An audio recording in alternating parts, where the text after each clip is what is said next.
Thanks for joining us this Easter Monday. Russian forces have carried out missile attacks in parts of southern and western Ukraine, including in the city of Lviv, where authorities reported at least 6 people died.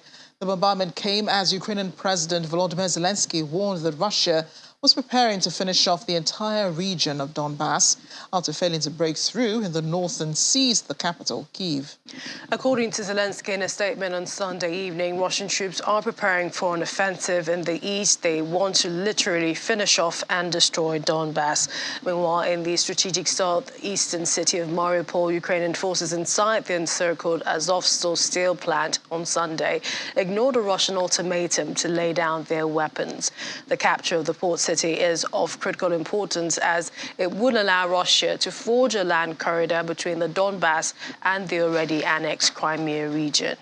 But seizing Mariupol has been a challenge despite coming under weeks of heavy bombardments. Ukrainians have repeatedly pledged to continue fighting and to defend the city until the end. And while focusing on the east, Russia has not stopped shelling other parts of Ukraine. Here's more on today's events.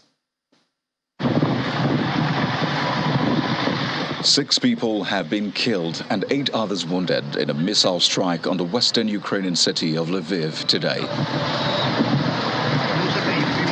The regional governor, Maxim Kozetsky, said 3 missiles hit military infrastructure facilities, while 1 struck a car tire replacement facility. Emergency teams rushed to the site to extinguish the fire. Separately, authorities said some of the missiles hit areas close to a railway station and other railroad facilities, briefly disrupting normal traffic. Russia invaded Ukraine on February the 24th and calls its action a special military operation to demilitarize Ukraine and eradicate what it calls dangerous nationalists. The West and Kyiv accused Russian President Vladimir Putin of unprovoked aggression. Russian news agency RIA Novosti published a Sunday drone footage of Azovstal steelworks in the besieged Ukrainian city of Mariupol. A plume of smoke was seen above the plant where Ukrainian fighters remained on Sunday, despite a Russian ultimatum to surrender. The agency also showed aerial images of Mariupol's commercial harbor, of which Russia claimed it had almost taken full control. Ukrainian Prime Minister Denis Shmyhal says troops in the pulverized port of Mariupol were still fighting on Sunday. They will fight till the end, and as for now, they still are in Mariupol. Over in Sumy, the last of the Russian forces finally pulled out around only a week ago, leaving a trail of destruction in several towns across the region. But Sumy's territorial defense, the partisan militia that stayed behind to fight, is preparing for a new onslaught of assaults. Sumy locals have grown up hearing tales of valiant partisan movements dating back to the Second World War, and the most recent incursion has only reinforced pride in the tradition. According to local territorial defense members, the volunteer militia numbers over 1,000, but membership is growing. Although there are now some Ukrainian military installments in Sumy, locals will not give any numbers. We don't want to see any invasion in Ukraine, and I don't want to be here. I'm rather creating some new things and stuff rather than standing with the rifle. So this is my position, but when there is no other choice, I will stay in. Moscow has since launched more long-range attacks, hitting targets in Kyiv and other major cities, following the sinking of its Black Sea Fleet's flagship. The attacks followed Russia's announcement on Friday that it would intensify long-range strikes in retaliation for unspecified acts of sabotage and terrorism, hours after it confirmed the sinking of its Black Sea flagship, the Moskva. Kyiv and Washington say the ship, whose sinking has become a symbol of Ukrainian defense, was hit by Ukrainian missiles. Moscow says it sank after a fire, and its crew of around 500 were evacuated.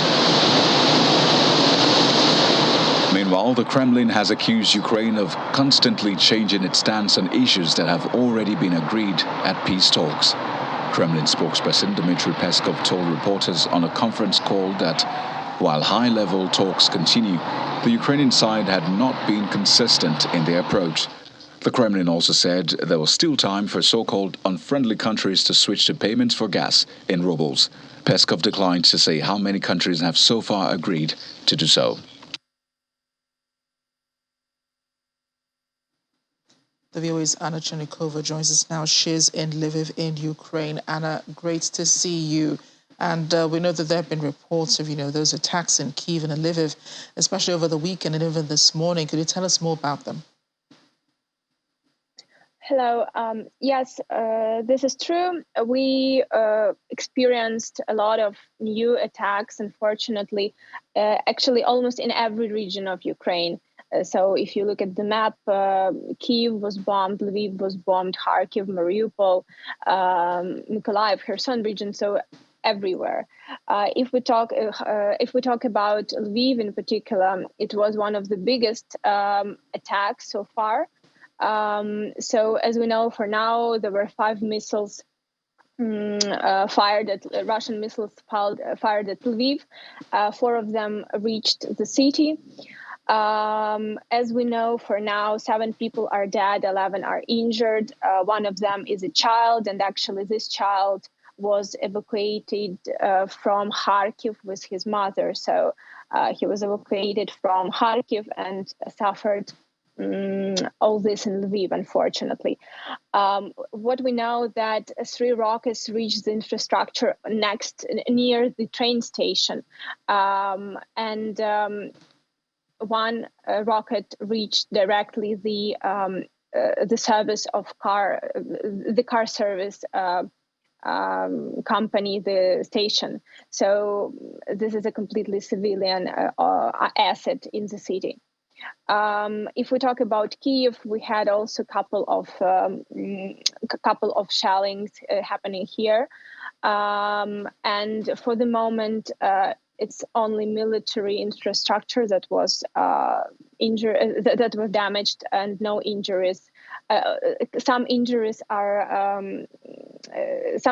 we know from the recent shellings, but today's bombing caused no injuries for the moment. Yeah, and this happening, when it's still really cold, I know in many of those parts. But over the weekend, also President Volodymyr Zelensky was defiant about Russia's ultimatum to Ukrainian soldiers in the city of Mariupol. It asked them to either surrender or prepare to die. As Zelensky says, Ukraine is not willing to give up territory in the eastern part of the country to end the war with Russia. But how is the resistance preparing to face off with Russian troops as we enter this new dimension of the war in Ukraine? Ukrainian soldiers in Mariupol are showing a clearly heroic resistance. And I should say that the spirit that they show, the spirit of fighting until the very end, is the spirit of the whole country, is the spirit of the nation. So it's no surprise for Ukrainian nation and for Ukrainians that they decline to surrender. This is not an option at all. We all here in the country, everyone understands that the most horrific battle is yet to come. Everyone are getting ready for the battle in the Donbas, and it's already happening. The escalation is already started in Luhansk region and in Donetsk region. And unfortunately, today we had a lot of people dead and injured in those villages next to Kharkiv and in the area. Everyone understands that the worst is yet to come, because we all see the escalation in terms of the movements of Russian forces, and intelligence is also reporting on the huge number of troops which are getting ready to start the battle. At the same time, Ukrainian forces, Ukrainian government, Ukrainian society is definitely ready. Of course, we don't know all the military information, but it looks like that everyone understands and everyone is getting ready, because Ukraine would not give up any territory, would not give up any centimeter of Ukrainian land. And what is important to understand is that Ukrainian society is very angry, especially after all the revelations that we had in the cities and villages of Kiev region, after what is happening in Mariupol, in Izum, in all these towns where people are suffering that much. So Ukrainian society would not even consider the government or soldiers to give up the territory. And Anna, about Mariupol, Russia claimed to have taken control, even though that is being disputed. But are there fears that Russia is also going to try to seize Kyiv if it captures Donbass? We don't have official information about capturing Mariupol because, as we know, very active street fightings are happening at the moment. If we talk about Azovstal plant, which is basically the central point of resistance, and this is a place where more than 1,000 of civilians are hiding, including children and newborns. These places are under Ukrainian control, and there are heavy fighting going on. So I don't think that this is the correct information, at least for this point of time. Mariupol is under Ukrainian control. If we talk about Kiev and Kiev region, I don't really think that this is to be considered for the moment. It doesn't really look that Russia has enough forces to continue after Donbass battle, to continue, to go to Kiev. It's definitely another huge battle. So for the moment, it doesn't look like they would have, resources to do so. But at the same time, Ukrainian government and people also are getting ready that this is a possibility. So everyone are expecting that something could happen, and this scenario could be the realistic scenario, because obviously no one knows how everything could turn. So in this term, everyone are ready. And as I know, the resistance is also at place and ready to fight in case it's needed. But again, in the nearest future, it doesn't seem so that this would be needed. Right, and Anna, does Ukraine have mercenaries in the army? We were seeing a recent video emerging showing captured Britons asking for prisoner swap. Has President Zelensky spoken about this? Not particularly comments on the British citizens to be swapped with Mr. Medvedchuk, but as what the wife of Mr. Medvedchuk is suggesting, and I guess this is the position of Russia as well.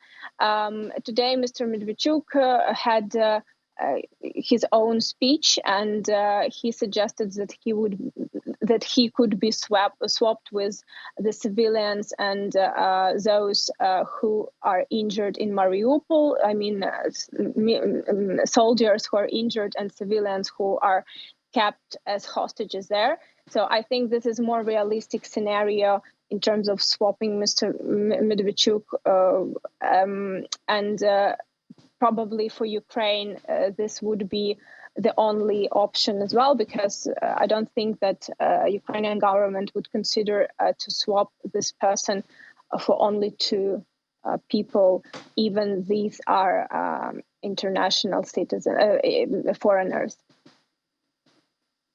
Anna Chernikova, thank you for all your reporting you have been doing since we got to know you in Ukraine. We are praying for your safety. We know that this must be tough, trying to juggle where is safe and where is not in Ukraine. Thanks again for your reporting. Thank you. And pro-Russian Ukrainian politician Viktor Medvedchuk has appealed in a video released by Ukraine's security service today, as Anna just pointed out, to be handed over to Moscow in a prison swap for Ukrainian forces and civilians trapped in the besieged city of Mariupol.